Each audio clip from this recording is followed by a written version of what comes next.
disolver, disolver temporalmente el Congreso de la República. También las playas es copia. ¿Copia dice? Es terrible, ¿ah? Qué hombre visionario ese cojudo. Sí me declaro inocente, totalmente inocente. Hola, soy Pedro Salinas y esto es Rajes del Oficio. Vamos a conversar el día de hoy con Mariana García. Ella es argentina, es periodista, colabora en el diario.ar. Mariana, bienvenida. ¿Qué tal? ¿Cómo va? Se acaban de cumplir 20 años de la condena al sacerdote Julio César Grassi. Acá ese nombre en Perú no debe sonar para nada, pero sí te quiero pedir a ti que nos cuentes un poco quién es Grassi, qué pasó con Grassi, qué hizo Julio César Grassi. Perfecto. Grassi era un sacerdote muy mediático. En los 90 era la época en que estaba Carlos Menem de presidente, donde la política y la farándula iban de la mano. Menem era un presidente muy mediático. Y bueno, y el sacerdote este era un sacerdote salesiano que había sabido codiarse con la gente adecuada. Y bueno, y estaba en todos los programas de televisión. Y él, sobre todo, había hecho un programa con Susana Jiménez, no sé si a ustedes les suena. Sí, Es sí, una Susana sí. Perfecto, bueno, muy conocida. Y él tenía, Susana tenía un juego que era, había que llamar para participar del programa de Susana. Por cada llamada el cura recibía, en aquel entonces creo que era $1, que era algo similar a $1 en ese momento, por cada llamada, y así fue construyendo la Fundación Felices los Niños, que era de él, que era una obra monstruosa, era gigantesca, llegó a tener como 3.000 chicos ahí. Wow. Eran todos chicos humildes, algunos vivían ahí y otros iban a pasar el día, tenía escuela, hasta que, bueno, un día aparecieron las denuncias y se supo que el cura abusaba de los chicos que estaban internados ahí, adolescentes varones. Pero eso ocurre recién a partir del año 2000. 2002. 2002. Esto estalla en el 2002. Hasta entonces el cura era el cura mediático y era el curita simpático que hacía cosas por los pobres, la verdad. No, si estaba chequeando televisión argentina de los 90 en YouTube y se le veía en los programas de Mirta Legrand, en CQC, con Susana Jiménez, efectivamente, en programas políticos, hablando sobre abuso sexual, sobre exorcismo, sobre un montón de temas, y efectivamente se codeaba también con políticos de la época, con el propio Menem, con el ministro de Economía de entonces, Domingo Cavallo, que creo que es el que le da la primera inyección financiera importante para crear este imperio, por decirlo de alguna manera, de casas para chicos de la calle, ¿no? Exactamente, exactamente. Por eso era un personaje muy conocido, era muy mediático. Entonces, bueno, cuando se conocieron estas denuncias, el caso estalló. Y eran testimonios, a ver, eran menores todavía, entonces no aparecían la cara de los chicos, pero se difundieron y estaban los chicos hablando.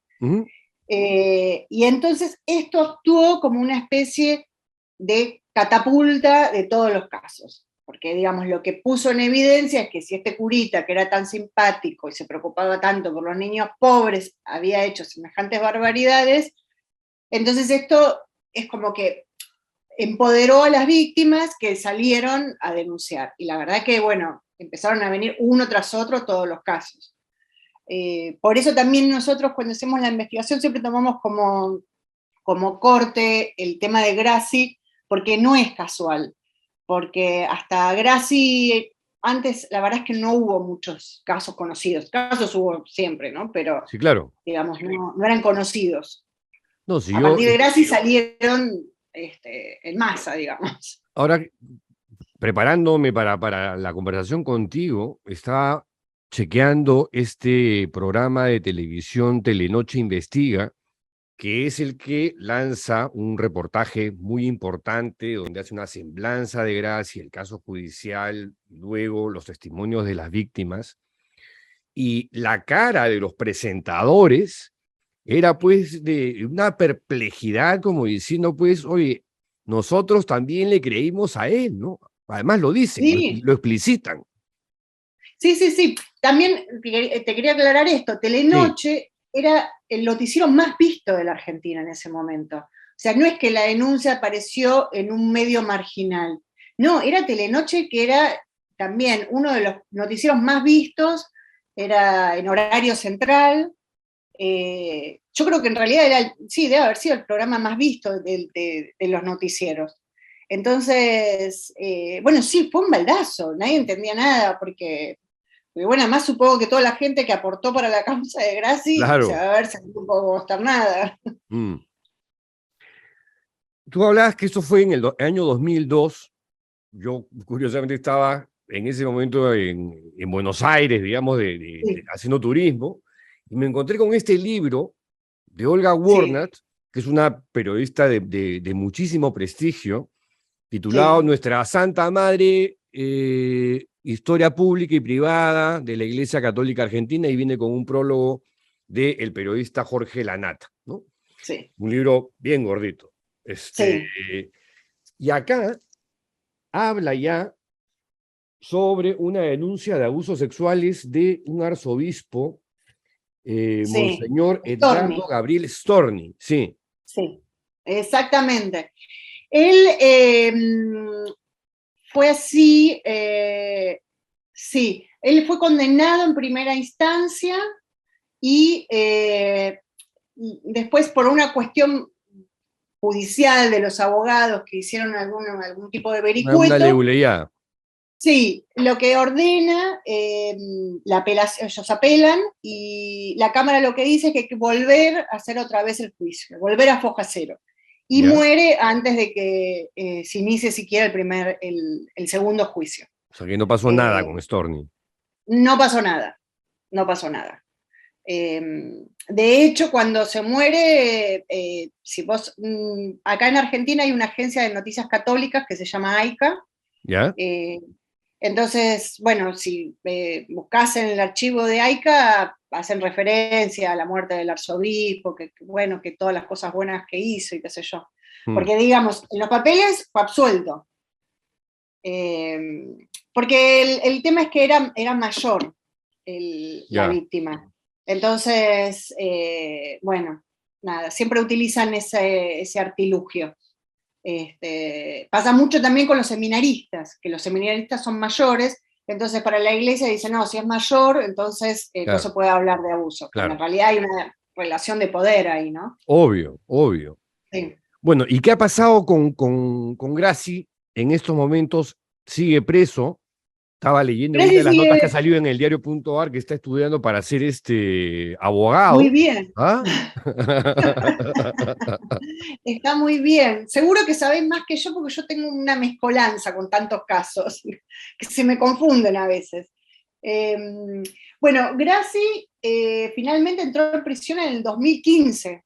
O sea, estuvo mucho tiempo hasta que la prisión se hizo efectiva, porque apelaban y daban vueltas, que sí, que no, hasta que finalmente, bueno, entró a prisión.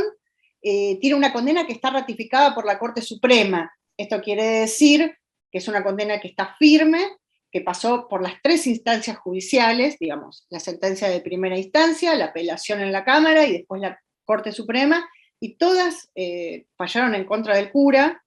Y entonces, bueno, nada, tiene una condena firme, no hay ningún tipo de duda. ¿Hasta cuándo le toca estar en prisión a Gracie? Hasta el 2026. 2026. Porque acá hay sí, porque son 15 años, lo que pasa es que se computan los años que no estuvo con prisión, con sentencia firme. Entonces antes había una ley que esto permitía que se computaran dobles los años que no estabas con sentencia. Ya.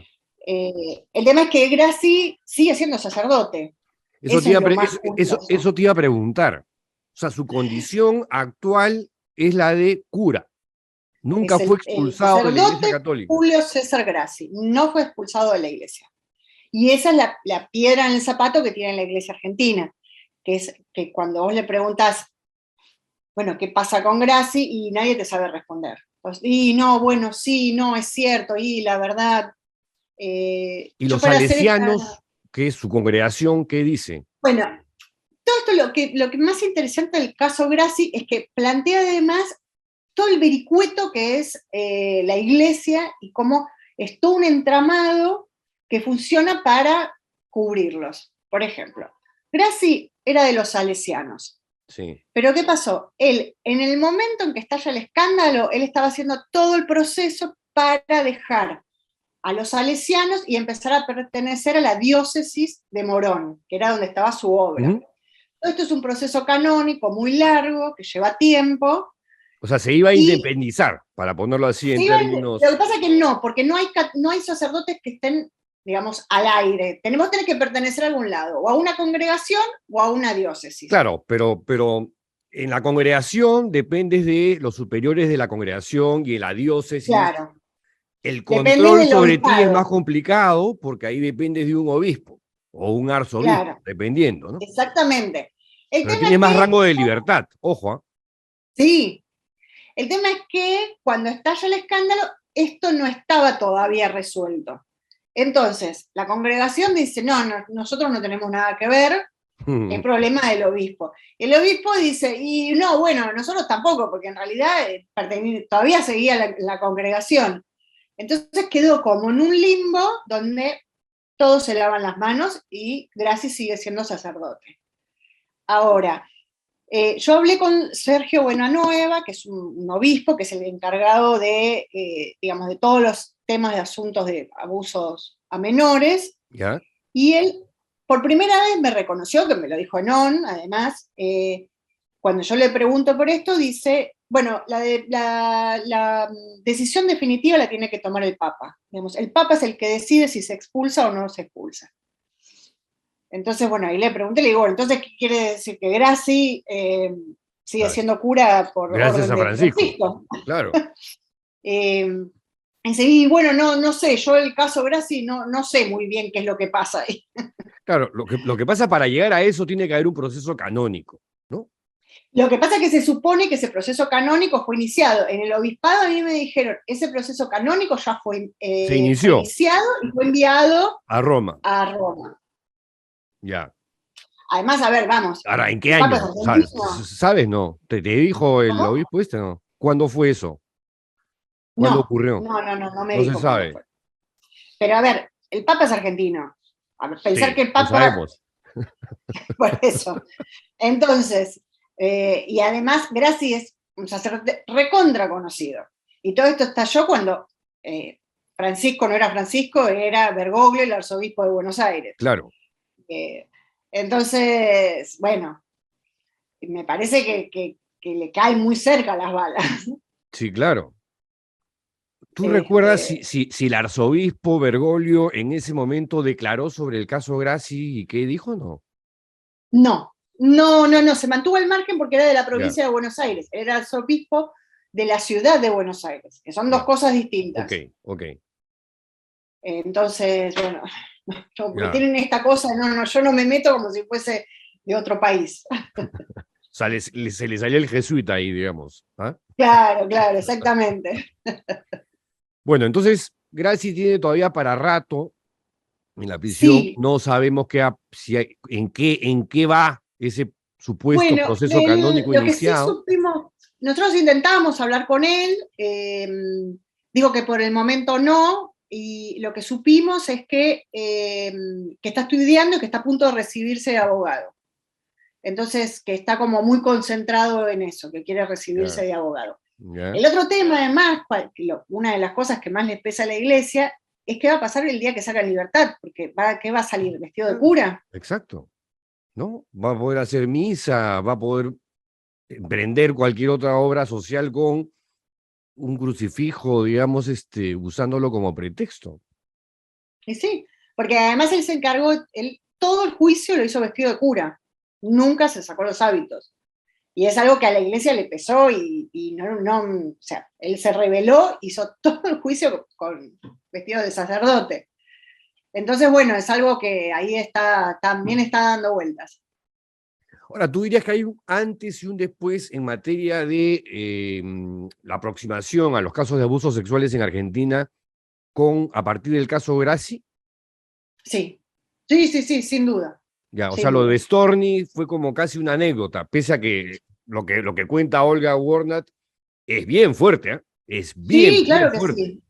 En ese libro hay varios casos que ella cuenta, que son muy fuertes, pero lo que ocurrió con Grassi es que empezó a haber una avalancha de denuncias, que eso no ocurría. Antes eran como casos Claro. aislados.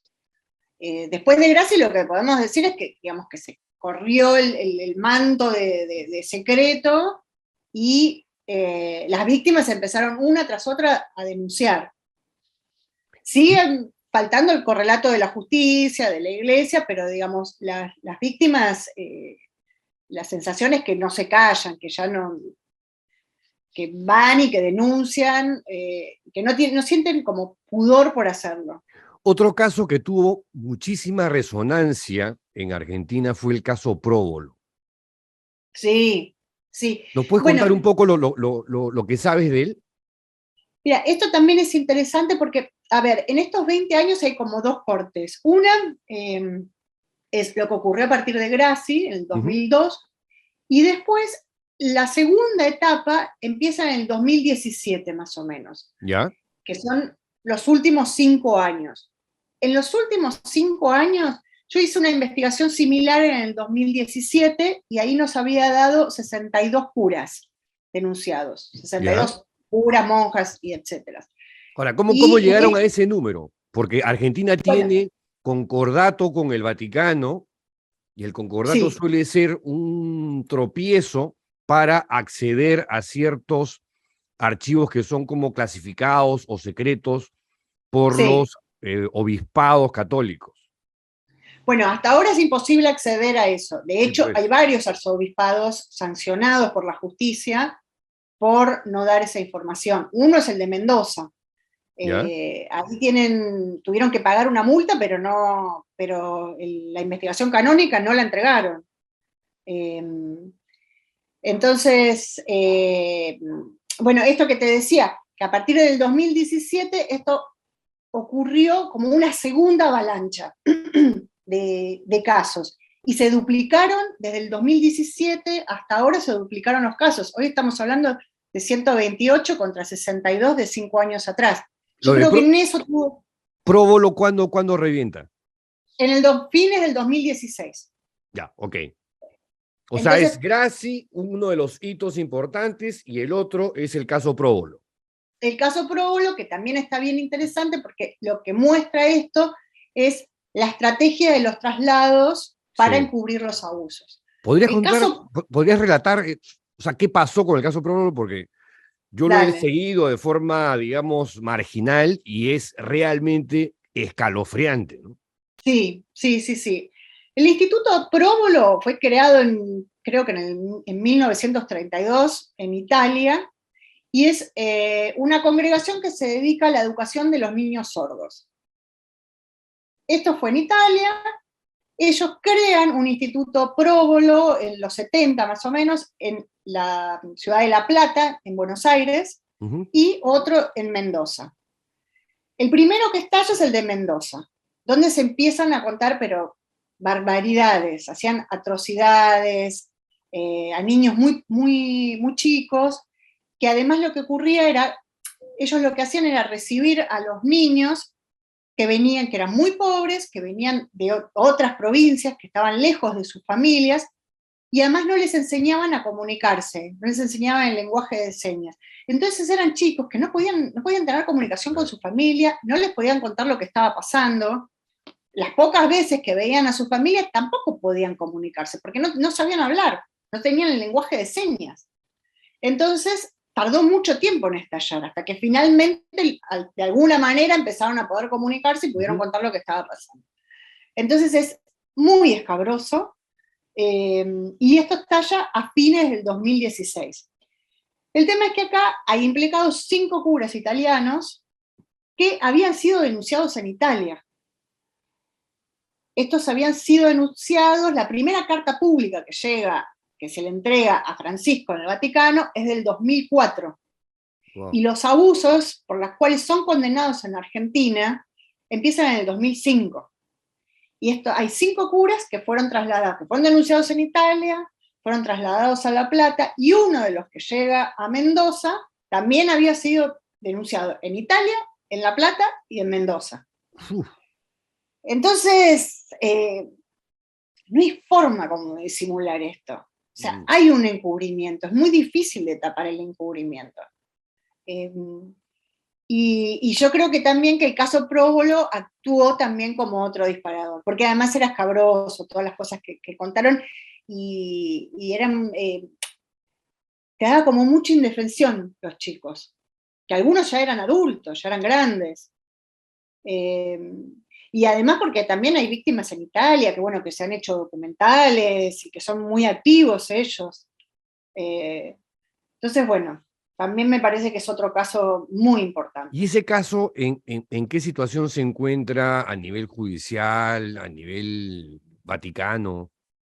Bueno, en este caso fueron con condena firme, hay 4 personas. Uno es un monaguillo que se declaró culpable, que tiene, creo que son 10 años o una cosa así. Después hay un jardinero, que no, o sea, no era religioso, y después están los 2 curas. Los 2 curas son los que tienen la máxima sanción de la justicia argentina. Uno fue condenado a 45 años, que ese es argentino, y el otro era Nicola Corradi, que se murió el año pasado, creo. Ese fue condenado a 42 años. Wow. Sí, no hay condena mayor que esa. Y después hay unas monjas que están acusadas, pero ese juicio se viene dilatando y viene dando vueltas, y todavía está ahí en veremos. Y después hay otra causa iniciada por los abusos en la ciudad de La Plata, que esa quedó en la nada. Esa, los jueces determinaron que había prescrito, que ya está, pasó, cerraron y otra cosa. Y las víctimas están tratando de reabrirla. Pero la de La Plata quedó en la nada, y ahí Que hay también más tiene que ver curas. con Próbolo. Todo Próbolo. Todo es Próbolo. Todo, es la sede del Próbolo de La Plata, porque fueron como 2 causas separadas. ¿Ya? Una Próbolo Mendoza y la otra Próbolo La Plata. Y además muchos de esos curas se murieron porque eran viejos, porque venían desde, no sé, llegaron acá en los 70. Hay algún otro que está dando vueltas por Italia, que está ahí en Verona, no se sabe muy bien por dónde está. Hay uno que tiene pedido de extradición, pero bueno, todo eso, como es la causa Próbolo de La Plata, esa quedó en la nada. Ahora, tú mencionabas a 2 monjitas, bueno, que son parte, son creo que como cómplices, digamos, de Sí, hay posturas una, abusadoras, sí, ¿no? una es abusadora, no es cómplice. Ah, ya, ok. Una es cómplice, Ok. y cometió abusos. El caso de monjas maltratadas o abusadas en Argentina, ¿es un caso que se ha visibilizado o se mantiene todavía bajo el radar? Empezaron a aparecer también algunos casos. Bueno, en esta serie de notas que hicimos Sí. en el diario, hay uno que está interesante, un informe que es muy interesante, que es una encuesta que hicieron las propias monjas de América Latina y el Caribe, donde reconocen que la mitad recibió maltratos, abusos de poder, y el 20% abusos sexuales. En Argentina hubo 2 ¿Por parte casos. de religiosos hombres o religiosas de su La mayoría de sus superioras, de mujeres. de mujeres? Sí, sí, Porque sí. ese es un tema que se ha explorado muy poco, ¿no? Muy poco. Sí. Creo que en Sí, Chile sí. ha salido, acaba de lanzarse un libro que se llama Siervas, Sí, que es sobre una de las ramas femeninas de un grupo peruano que se llama Sodalicio de Vida Cristiana, sí. y que acaba de llegar al Perú porque, bueno, la organización nace en el Perú. Y este es un tema que para mí me suena, digamos, fascinante en términos periodísticos, porque usualmente tú escuchas pues los casos de monjas abusadas sexualmente por religiosos, por curas, por los confesores. Acá estás hablando de casos de monjas abusadas sexualmente o manipuladas psicológicamente o maltratadas por esta cosa de la simetría de poder, mujeres contra mujeres, ¿no? Sí. Es un tema para mí sí. bastante nuevo, digamos. Sí, totalmente. Eso era lo más interesante de esta encuesta que se hizo, que además era interesante porque fue la propia iglesia, digamos, la que la encaró. Entonces, bueno, son datos oficiales. Y bueno, y acá en Argentina hubo 2 casos. Uno era en Salta, ¿Ya? que hubo un problema entre las carmelitas descalzas y el obispo, que ahí se pelearon sobre todo además porque hay la Virgen del Cerro que la maneja una mujer carismática y en la iglesia no la reconoce y las carmelitas sí. Entonces el obispo no quería que las carmelitas estuvieran con la Virgen del Cerro. Entonces las carmelitas se rebelaron porque no las dejaban estar con la Virgen del Cerro. Y aparte denunciaron maltrato del obispo y qué sé yo. El tema es que, bueno, fue gracioso porque salieron los grupos feministas a apoyarlas. ¿Ya? Y usaron una consigna que acá es muy, muy del feminismo, que es hermana, yo sí te creo. Entonces, bueno, salieron los grupos feministas a rodear el convento de las carmelitas. Es un Me Too argentino. ¿Ah? Exactamente. Y después hubo otro caso en Entre Ríos de monjas que fueron denunciadas por tormentos, que también hicieron cosas, las chicas que salieron de ahí dicen que las tenían encerradas en celdas, que les hacían hacer la señal de la cruz en el piso con la lengua, bueno, contaron cosas espantosas, que les pegaban. Maltrato físico y psicológico. Exactamente. Esos fueron los 2 casos más graves. Ahora, la Iglesia Argentina, la Conferencia Episcopal Argentina, ¿qué hace frente a estos temas? Nada. ¿Cómo se comporta la Iglesia? No hace nada. Nada. La Iglesia para mí está no se niega a ver el problema. Cuando vos hablas con ellos te dicen, no, bueno, sí, a ver, Buenanueva con el que hablé, te dice, sí, es un caso grave, qué sé yo, y estamos haciendo esto y esto. Claro. Decís, pero bueno, a ver, no hay forma de saldar esto si no es mirando para atrás, si no hay una investigación, como ocurrió en otros lados. Claro, en Francia. Grande. Claro. Y te dicen, no, bueno, quizás en otro momento, ahora no. La gente del presidente de la Conferencia Episcopal te dice, no, bueno, es un problema de cada obispo. Cada obispo tiene que hacer sus investigaciones. Yeah. Pasa eso, porque después el obispo te dice, no, bueno, pero yo no puedo investigar porque hay algunos que pertenecen a la congregación y la congregación te dice, no, es un problema del obispo. Entonces, bueno, siempre pasa lo mismo, se viven pasando la pelota unos a otros. O sea, todos los llamados de Francisco a la tolerancia cero y los protocolos en Argentina no ha percolado nada. Y me parece que además muestra un poco también la actitud de Francisco, porque, a ver, el Papa en Argentina tiene mucha influencia. Me imagino. Pero no es que es un Papa que no se mete en las cuestiones domésticas, tiene mucha influencia en la política argentina. El Papa fue uno de los principales opositores, bueno, al aborto ni que hablar. De hecho, su mayor enojo con el presidente Alberto Fernández tiene que ver con que se aprobó la ley del aborto en Argentina. Pero, por ejemplo, el Papa Francisco, era Bergoglio, cuando se aprobó el matrimonio igualitario en Argentina, dijo, pero barbaridades. Dijo que los legisladores que impulsaban el matrimonio igualitario eran enviados del demonio. Entonces, digo, es un Papa. Pero esa posición la ha morigerado luego un poquito, ¿no? Sí, ahora parece más. Un poquito. Un poquito. Es cierto, sí, sí. Pero acá dijo cosas, pero son horribles las cosas que ha hecho. Y bueno, y el aborto, ni que hablar. Entonces. Ahora, ¿por qué crees tú que Bergoglio no, en casi 10 años de pontificado, no ha ido a Argentina, no ha visitado Argentina? Porque me parece que, a ver, que no se quiere meter en las cuestiones internas, pero abiertamente, digamos. Venir a Argentina es, bueno, y a ver, ¿a quién recibo, quién no recibo, con quién me encuentro con el presidente, me encuentro con la oposición?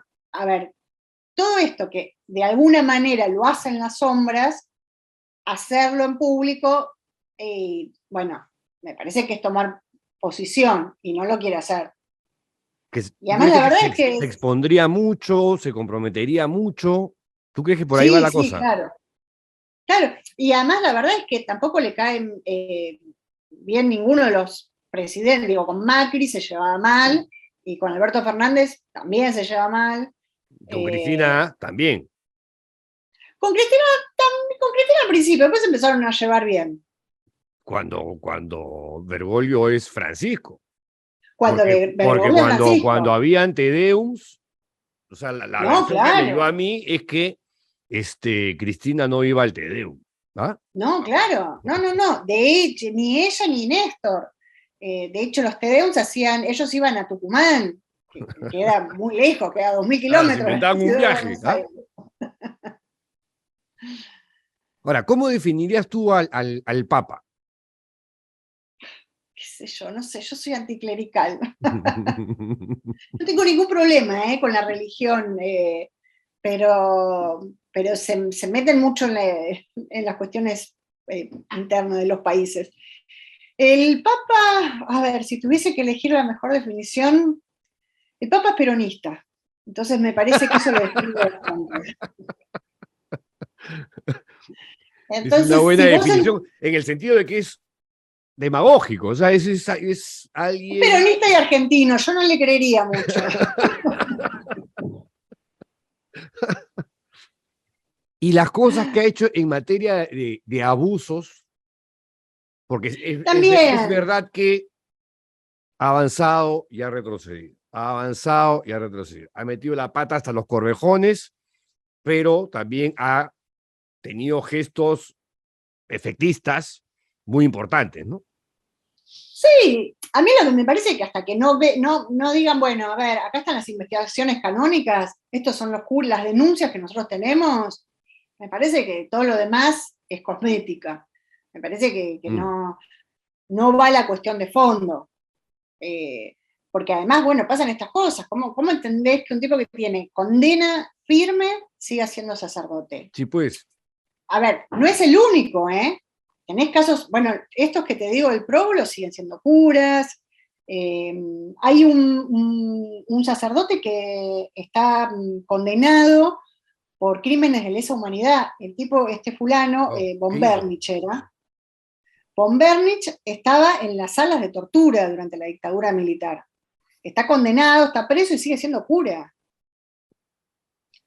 Entonces, bueno... Ahora, pero por lo que tú cuentas, por lo menos se percibe que la justicia argentina, mal que bien, sí funciona. ¿Ah? Mal que bien. No, tú me cuentas cosas que acá no pasan. Deberían pasar y no pasan. Simplemente no, o sea, ni se les pasa por la cabeza a los jueces encarcelar a un cura, ¿no? Menos a un obispo. Claro. Bueno, acá hay 2 obispos. ¿Que están presos? ¿O procesados? Sí. ¿Están presos? Están presos.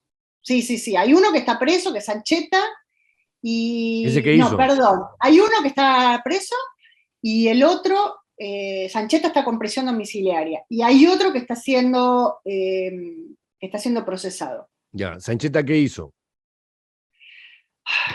No me acuerdo. Ya, y el otro tampoco. Y el otro tampoco, son todos por abuso. Pero por abuso.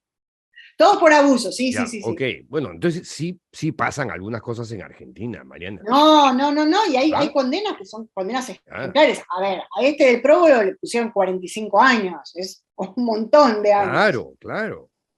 Sí, hay muchos con 25 años, son muchos los condenados. Lo que pasa es que, bueno, en el medio también ves que hay muchas causas que están prescriptas y que por ahí no investigan como deberían investigar, pero bueno, qué sé yo, pero hay condenas, sí, hay condenas. Ahora, también tienen unas redes sobrevivientes, ¿no? Sí, Está Julieta Añasco, Carlos sí, Lombardi, hay sí, representantes de ECA, que es una organización que empezó en sí, Estados Unidos, pero tiene gente en América Latina y en Argentina, creo que sí. tienen a un par de abogados, este, son muy activos. ¿Cómo es Sí. el activismo de los sobrevivientes o defensores de los derechos humanos en materia de abusos a menores por parte de curas católicos? Sí, hay, también se dividieron bastante. Sí, yo sé que han tenido unas diferencias Sí, que eso la muy verdad que es una fuertes, ¿no? macana, porque me parece que todos apuntan para lo mismo, entonces Exacto, exacto. las diferencias son mínimas, pero bueno, la verdad es que es eso, que se dispersaron un poco, pero sí hay muchas, están como más focalizadas por regiones quizás. Ya. Eh, Entonces, bueno, sí hay varios, hay una que no me acuerdo ahora cómo se llama, que es muy fuerte en Mendoza, que se hizo muy fuerte con la del próbolo. Bueno, Carlos Lombardi, que es un especialista, porque además él es abogado, pero además es abogado en derecho canónico. Sí. Entonces es muy difícil encontrar un abogado especialista en derecho canónico que no sea de la iglesia. Mm. Y a él los vuelve locos a todos. Siempre está poniendo recursos y cosas, y qué sé yo, y lo odian en la iglesia. Pero la Sí. verdad es que ha hecho un trabajo fabuloso. Además es peleón, ¿no? Sí, se enoja. Sí. Yo lo vi no me acuerdo qué programa era, pero estaba Juan Carlos Cruz, el sobreviviente chileno Sí, de Fernando Caradima. Eso sí, no me gustó, digamos que es eso que tú hablas, ¿no? O sea, si al final están en la misma línea, sí, atacarse entre ellos y en medios, sí. como que tú dices, oye, o sea, qué fuerte, o sea, no debería pasar. Y la verdad es que no, porque no, porque te resta fuerza además. ¿La opinión Eh, pública argentina está sensibilizada con estos temas? sí, yo creo que, a ver, que pasan dos cosas. Primero era como muy espantoso todo los casos que se iban conociendo, y uno pierde un poco de dimensión, porque es un cura por acá, otro cura por allá. Mm. Por eso ese fue el objetivo primero de hacer esta lista, eh, de tratar de darle un poco de dimensión a la cosa. Y de vez en cuando aparece un caso que es espantoso, entonces otra vez vuelve a generar impacto, como ocurrió con el próbolo, ¿no? Ujú. Y ahora, bueno, como se cumplen 20 años del caso Gracia, entonces, pero, pero sí, hay sensibilidad con esto, y está esta idea también de que, bueno, me parece que está instalada la idea de que la iglesia los protege. ¿Y el rol de la prensa qué tan importante ha sido para ventilar los casos de abusos sexuales a menores por parte de religiosos? Y yo creo que es fundamental, que el trabajo de la prensa en esto ha sido fundamental. Está, por un lado, es el trabajo de las víctimas. Me parece que eso es lo primero y lo más importante de todo. El trabajo interno que hace cada víctima por transformarse en un sobreviviente y contar y vencer los miedos. Son procesos muy largos, muy dolorosos, no siempre los tratan bien. Eh, Sobre todo además en el interior del país, donde la iglesia tiene mucho peso. Entonces, por ahí vos haces la denuncia y te cae el obispo a tu casa. Entonces, el rol de la prensa para digamos, soportar todo este trabajo, hacer de base del trabajo de las víctimas, me parece que es fundamental. Y me parece que la verdad que en Argentina eso, en general todos los medios lo cubren. Cubren Claro. y hay algunos con mayor entusiasmo, otros con menor entusiasmo, pero Ya, pero son Pero temas sí, que aparecen, ¿no? son temas que aparecen. Sí, sí. Yo escribía antes de esto, yo colaboraba en un tiempo en La Nación, que es uno de los diarios más tradicionales y quizá uno De de los más derecha, de derecha. conservadores de Argentina, y yo escribí un montón de notas sobre los curas. Ya. Así que no, en general son temas que tienen difusión. ¿Y qué ha pasado con estos nuevos movimientos, como los llama el Papa, muchos de corte conservador? Creo que en Argentina había uno que se llamaba Verbo Encarnado. Tradición, familia y propiedad. Ya, pero el ese es Verbo brasilero. Encarnado. Pero son de ese corte, ¿no? Sí, Pero había sí, uno sí, que era argentino, fundado en Sí, Argentina, ese. que creo que era, si no es uno, son por lo menos dos. Bueno, de esos hay, no puedo acordar el nombre ahora, pero hay un sacerdote que está preso del IBE, del Instituto del Verbo Encarnado. ¿Ya? Esos habían tenido una sanción del Papa y... Eso los han disuelto, creo, ¿ah? Sí, no, siguen estando. Ah, sí. O sea, además, si entras a la página, sigue estando. Ah, Y ya. uno de los el que está acusado es el fundador, que es Huela, Carlos Huela. Y él está en España, está en un retiro en España. Ah, sí. Sí, Feliz de la vida. ¿Ah? feliz de la vida, sí, sí. Y el instituto sigue funcionando, no tuvo ninguna sanción, por más que tiene curas presos. Ya, pero a pesar de estos casos donde la impunidad, digamos, es flagrante, ¿no? Sí tienen curas presos, obispos procesados, una Sí, prensa y hay activa, redes sobrevivientes, aunque se pelean entre ellos, igual están activos. Sí, y hay una cosa que sí te debo decir a favor de la Iglesia, es que en los últimos, yo hice la investigación, en el 2017 había 62 curas denunciados y 3 expulsados del sacerdocio. Ahora son 128 curas y 28 expulsados del sacerdocio. Uh-huh. O sea, en los últimos 5 años hubo un montón de curas expulsados. Yeah. Incluso curas que fueron absueltos por la justicia, porque por prescripción de la causa, fueron igualmente expulsados del sacerdocio. Por eso a la vez también es más inexplicable lo de Grassi, que es un tipo que tiene condena firme. Claro, pero yo me imagino que antes de que salga por ahí, algo podría pasar. Algo podría pasar. Sí, Oye, Mariana, yo te agradezco muchísimo por haber compartido con nosotros este panorama sobre los abusos en Argentina, que acá no se conoce nada.